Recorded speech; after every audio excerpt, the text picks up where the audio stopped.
Bonjour, c'est Dr Siddiq Mahfouf, directrice de l'agence de communication médicale YAG Events. Donc aujourd'hui, nous sommes au niveau du CHU Mustapha, plus exactement dans le service des urgences médico-chirurgicales, avec le chef de service, professeur Issolah.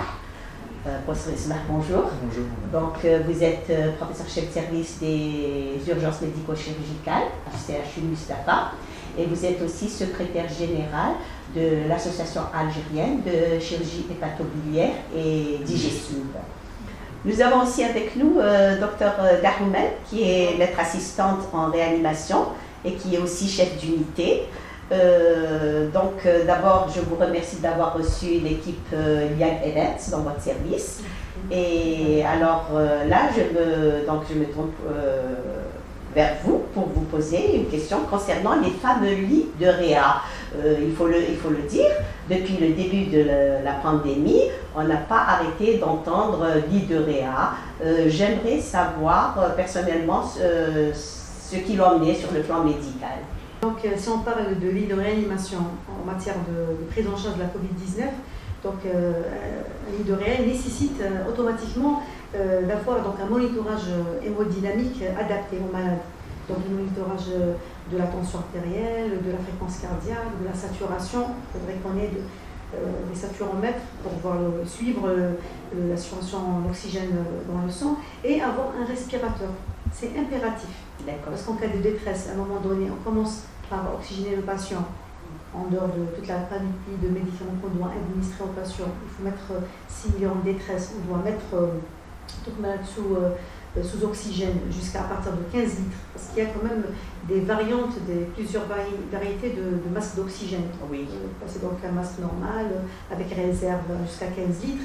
Et une fois passé le cap à 15 litres, le malade désature toujours moins de 80% de saturation en oxygène, on doit passer à la ventilation.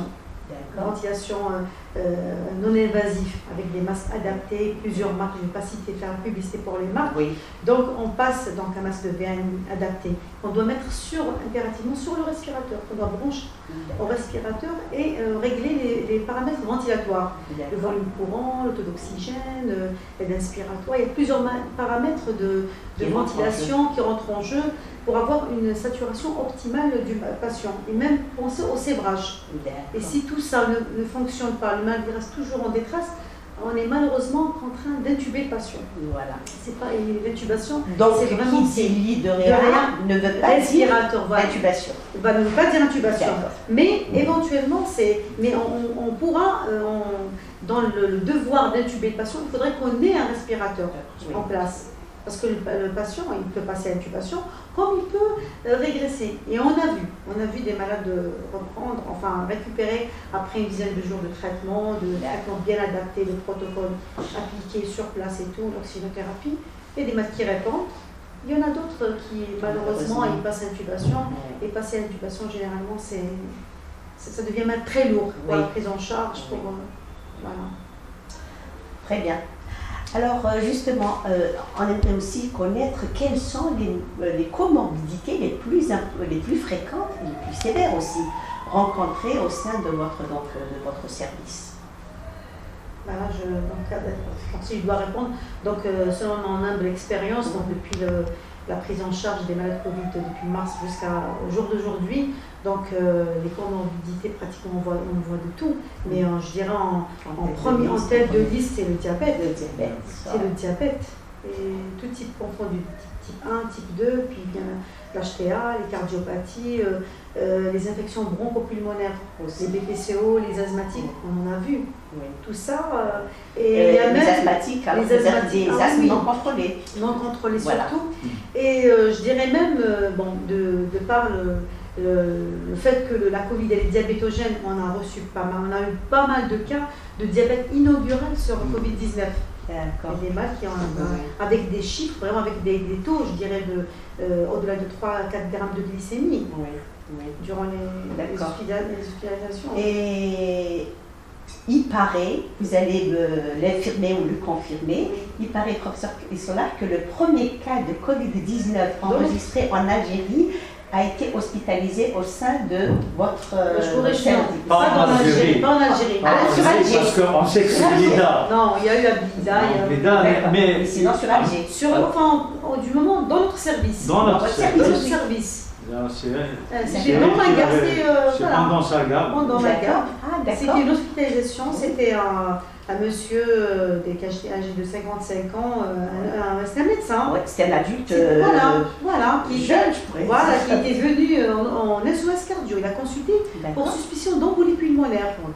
Ensuite, il a désaturé, donc il est arrivé au déchocage.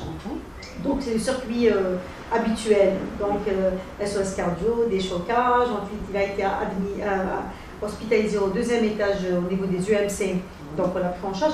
Et tous les signes qu'il avait, donc on pensait, on n'avait pas encore eu de cas de Covid. Oui. Il avait des signes d'embolie pulmonaire biologique, ce qui était anormal chez lui, c'était durant la garde. Il avait un scanner complètement, il était nickel, scanner normal, plutôt le T-thorax, était normal. Oui.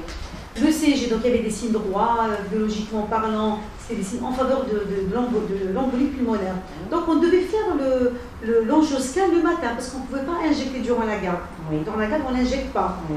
Et bien, le surlendemain, quand ils ont fait le lendemain, voilà, la TDM thoracique, c'était des images en verre dépoli, à au-delà de 50%. Et bon, il est resté quand même chez nous, il a été intubé. Et c'était multiparé. Voilà, c'était un diabétique. Un diabétique, voilà. Il y a toujours un diabétique, malheureusement. Voilà, compliqué par la Covid-19. Donc, au bout de 4 jours, voilà, on a déploré quand même son décès, malheureusement. Professeur Solah, là je vous pose une question concernant le gold standard. Y a-t-il un gold standard d'évaluation et de mise en route d'un protocole thérapeutique? Voilà.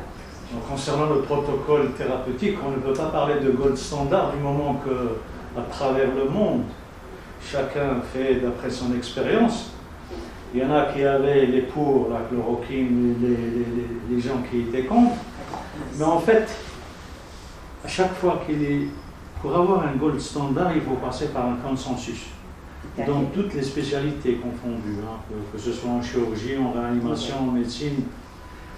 Et d'ailleurs, le mot consensus part du fait qu'on ne soit pas d'accord au départ. Chacun apporte un peu, et avec les contradictions, on arrive à trouver la solution. Nous, on dit pour nous, notre attitude a été réfléchie au sein d'un comité scientifique avec l'ensemble des médecins qui sont quand même assez connus. Ils sont arrivés à prescrire, à donner la chloroquine dès le départ. Normalement, ça a donné de bons résultats, mais on a vu que le traitement évoluait au fur et à mesure.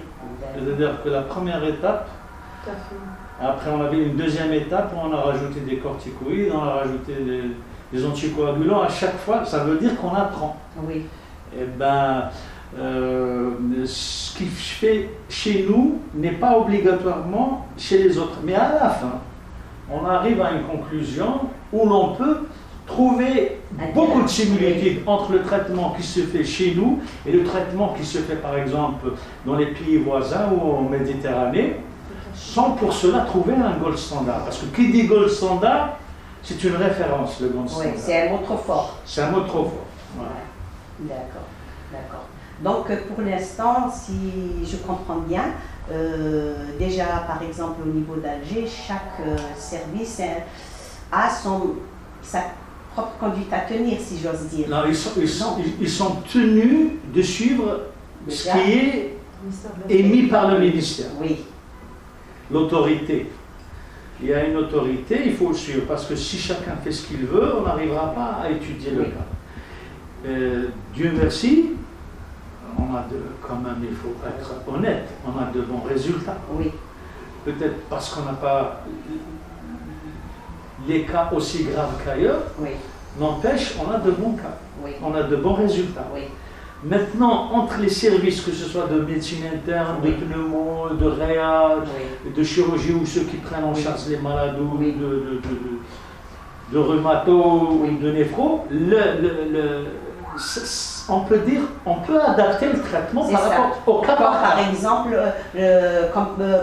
comorbidité, la Absolument. cardiopathie. Là, on ne peut pas donner un traitement par la On ne va chloroquine. pas donner le même Donc, on est traitement. obligé un Absolument. petit Donner peu de l'opinavir. Exactement, voilà. C'est Il a surtout donné ça. de bons résultats justement. L'opinavir oui. versus chloroquine, D'accord. ça a plus de... Chez les Voilà, cardiopathes. chez les cardiopathes. D'accord, Voilà. très bien. Bon, ben, ça, c'est Voilà. La chose qu'on n'a pas, c'est un Mustapha. On sait Mustapha. L'opinavir, c'est par prise en charge. Les pharmaciens le ramènent de l'hôpital. D'accord. Mais ils n'ont pas la dotation au niveau de notre pharmacie centrale. D'accord. Voilà, donc on doit faire la commande, la faire passer entre PCA, notre pharmacie centrale, et eux, donc, par le biais, par exemple, des relations avec les gens de D'accord. l'hôpital. Mais vous avez quand toujours même est-il que vous arrivez c'est quand même à vous, disponible. voilà, nous vous procurer. avez, Parce que même les cardiopathes, c'est pas une majorité. oui, c'est vrai, c'est Voilà. quand même. Et on a toujours une petite réserve. Oui. On garde, on D'accord. démarre, on fait la commande, Voilà. et incessamment, on reçoit la dose qu'il faut, mais à aucun moment, D'accord. voilà, le malade, soi-disant, n'a été en Vous panne. arrivez à gérer On arrive quand même déjà à gérer. face à l'urgence. Voilà. Parfait. Voilà. Alors, une dernière question, pardon, que je vais vous poser, c'est concernant les séquelles post-Covid. Est-ce que vous avez une consultation post-Covid dédiée donc aux séquelles des patients? Parce que je ne vous cache pas qu'il y a eu même des médecins des unités de base, de certains EPSP, qui m'ont soulevé ce problème-là de prise en charge des séquelles post-Covid. Si vous en avez, quels sont les signes subjectifs et objectifs que vous avez donc notés?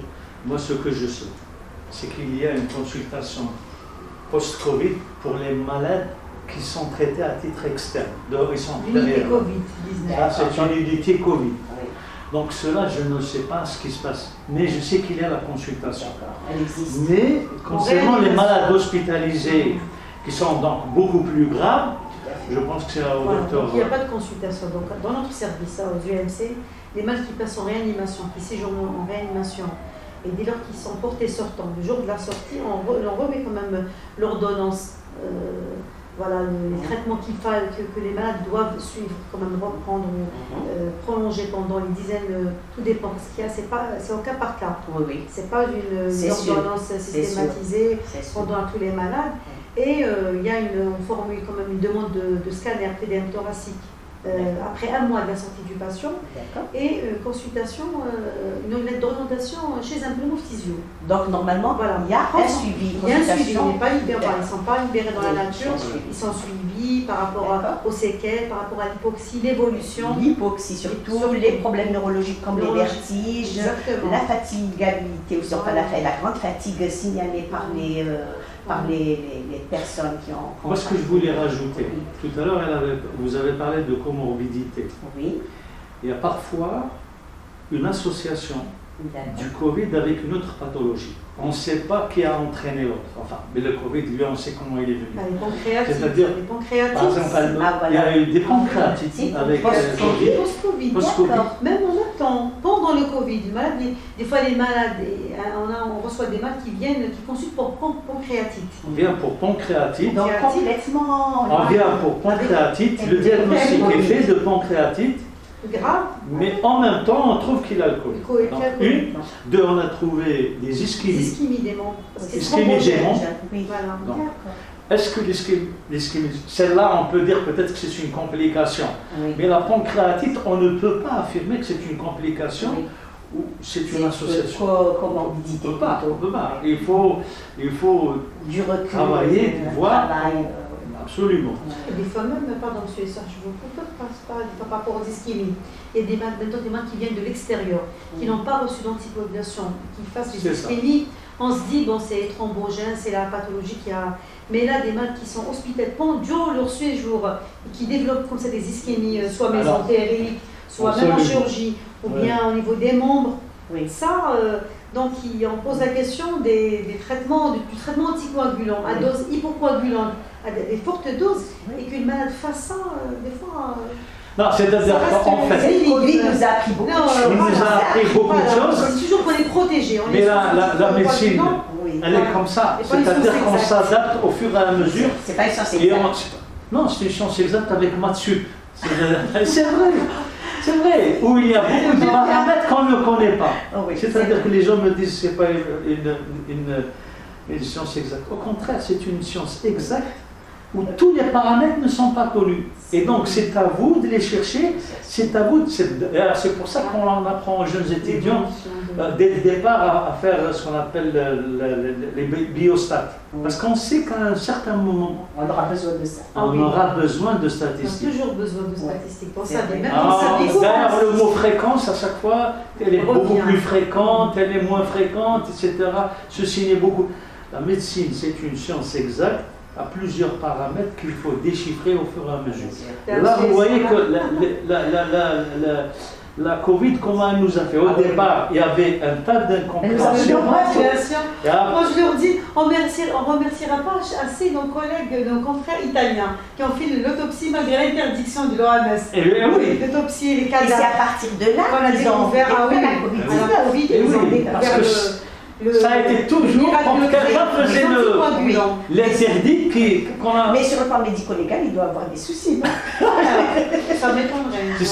Ceci dit. Remarque, ils ont tellement rendu leur service à Ils ont l'humanité qu'il fallait une petite entorse. Cette à la aspirine qui règle. est contre-indique et les traitements antalgiques. Moi, je voulais dire autre chose. Oui, Peut-être que je vais sortir un peu du sujet, mais je suis un peu embêté d'entendre parler. On ne doit pas regarder trop la télé étrangère qui nous parle de variants, etc.